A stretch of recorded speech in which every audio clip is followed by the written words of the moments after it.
Кумтөрдө өзүбүздүн карамагыбызга толук алаарга Кыргызстандын бир нече жолу мүмкүнчүлүгү болгон.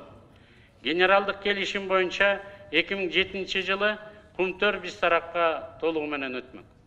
Ал шартты 2003 жылы Акаев түзгөн келишим менен жоюп салган. Экинчи жолу мүмкүнчүлүк 2009 жылы президент Бакиев тушунда болгон.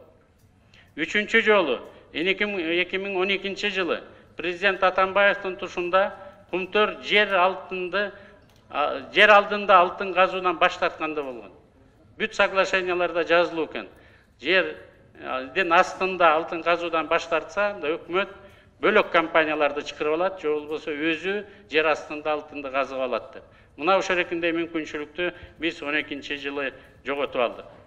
Акаевдин убагында 156 тонна алтын, Бакиевдин убагында 68,2 тонна алтын, Атамбаевдин убагында 132,6 тонна, Жээнбековдун убагында 52,9 тонна алтын сыртка ташылып кеткен.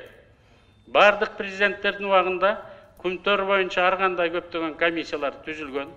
Бирок алардын олуттуу майнап чыккан эмес, кардиналдуу, принципиалдуу чечимдер кабыл алган эмес.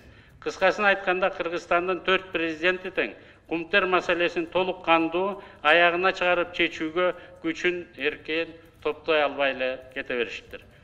Комиссия түзбөгөн жалгыз президент Отунбаева Роза Исаковна эле болуптур. Бирок Роза Исаковна деле убактылуу өкмөттүн бир декретинен аябай туруп, бир декрет менен Кумтөрдү улутташтырып салса болмок эле.